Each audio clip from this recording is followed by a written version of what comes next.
नमस्कार दोस्तों। इतिहास की एक नई कहानी में आप सभी का स्वागत है। हम लाए हैं आज एक कहानी संभाजी महाराज की। संभाजी महाराज छत्रपति शिवाजी महाराज के पुत्र और मराठा साम्राज्य के दूसरे छत्रपति थे। वे अपनी वीरता, बलिदान और विद्वता के लिए प्रसिद्ध हैं। उनका जीवन संघर्षों और उपलब्धियों से भरा हुआ है, जो आज भी भारतीय इतिहास में प्रेरणा का स्रोत है। संभाजी का जन्म 14 मई 1657 को शिवाजी महाराज और सईबाई के घर हुआ। उनका जन्म एक ऐसे समय में हुआ जब मराठा साम्राज्य का निर्माण हो रहा था। 2 वर्ष की आयु में उनकी मां का देहांत हो गया, जिसके बाद उनकी देखभाल उनकी दादी जीजाबाई ने की।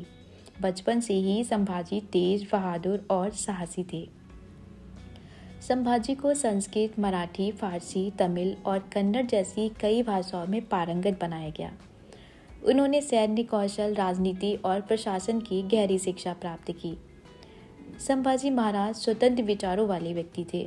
पिता शिवाजी महाराज के साथ उनका रिश्ता बहुत ही प्रेरणादायक था, लेकिन कुछ मतभेद भी थे। एक बार शिवाजी ने उन्हें अनुशासनहीनता के लिए दंड दिया, जिसके कारण संभाजी ने कुछ समय के लिए दरबार छोड़ दिया। लेकिन बाद में पिता पुत्र के बीच सुलह हो गई और संभाजी ने अपने कर्तव्यों का निर्वाह किया। 1680 में शिवाजी महाराज की मृत्यु के बाद मराठा साम्राज्य में उत्तराधिकार के लिए संघर्ष शुरू हो गया।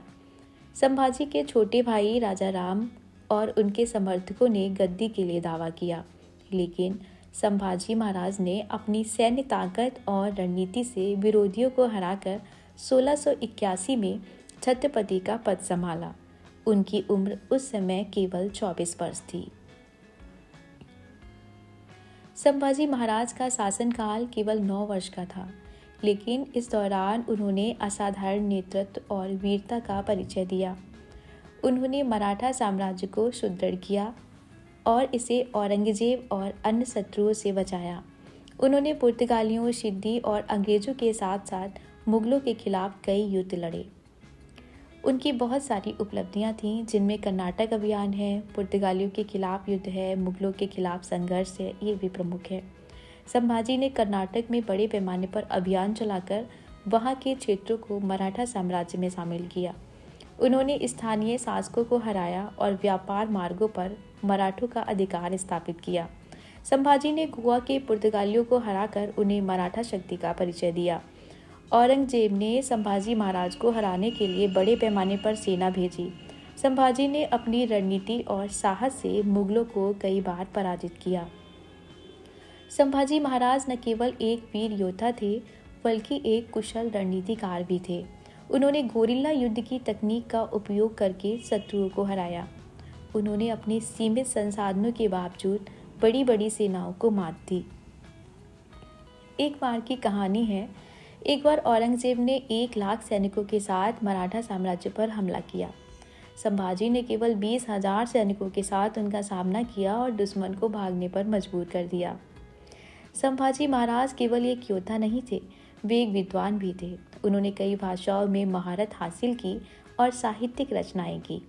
उनकी पुस्तक बुद्धिभूषण राजनीति और प्रशासन का गहन ज्ञान प्रदान करती है। उन्होंने धार्मिक और सांस्कृतिक विषयों पर भी लेखन किया। संभाजी ने संस्कृत में कई कविताएं लिखीं, जिनमें मराठा संस्कृति और स्वतंत्रता का वर्णन किया गया है। 1689 में संभाजी महाराज को उनके विश्वासघाती साथी गडोजी शिर्के ने धोखे से पकड़ लिया गया। उन्हें औरंगजेब के सामने प्रस्तुत किया गया। औरंगजेब ने उनसे इस्लाम धर्म स्वीकार करने को कहा, लेकिन संभाजी ने गर्व से इनकार कर दिया। उन्होंने कहा, मरना मंजूर है, लेकिन धर्म परिवर्तन कभी नहीं करूंगा। औरंगजेब ने उन्हें अमानवीय यातनाएं दी। उनकी जीभ काट दी गई, आंखें फोड़ दी गईं और उनके शरीर के टुकड़े टुकड़े कर दिए गए। लेकिन संभाजी ने हर यातना को सहते हुए अपनी आस्था और मराठा साम्राज्य के सम्मान की रक्षा की। 11 मार्च 1689 को उनकी शहादत हुई। संभाजी महाराज का बलिदान मराठा साम्राज्य के लिए प्रेरणा बन गया। उनकी मृत्यु के बाद मराठा सेना ने और भी अधिक जोश और साहस के साथ मुगलों के खिलाफ लड़ाई लड़ी। उनकी वीरता और बलिदान ने मराठा साम्राज्य को सशक्त बनाया। मराठा साम्राज्य का विस्तार और संरक्षण, हिंदवी स्वराज के प्रति उनकी निष्ठा, धर्म और संस्कृति के प्रति उनका समर्पण, ये उनकी विरासत के प्रमुख पहलू रहे। संभाजी महाराज की कहानी हमें साहस, बलिदान और निष्ठा का पाठ पढ़ाती है। वे एक ऐसे नेता थे जो अपने सिद्धांतों के लिए किसी भी हद तक जाने को तैयार थे। उनकी शहादत ये सिखाती है कि स्वतंत्रता और स्वाभिमान की रक्षा के लिए हर संघर्ष उचित है। संभाजी महाराज ने अपने जीवन से यह साबित किया कि सच्चा योद्धा वही है जो केवल जीतने के लिए नहीं बल्कि अपने मूल्यों और सिद्धांतों के लिए जीता और मरता है। संभाजी महाराज का जीवन और बलिदान भारतीय इतिहास का वह अध्याय है जो कभी धुंधला नहीं होगा। उनकी वीरता, विद्वता और आत्म बलिदान ने उन्हें अमर बना दिया। वे केवल मराठा साम्राज्य के लिए नहीं बल्कि हर भारतीय के लिए प्रेरणा का स्रोत हैं। उनका नाम हमेशा साहस, निष्ठा और बलिदान का प्रतीक रहेगा। संभाजी महाराज के लिए कहा गया है, वे केवल शिवाजी महाराज के पुत्र नहीं थे बल्कि स्वतंत्रता और स्वाभिमान के संरक्षक थे। धन्यवाद।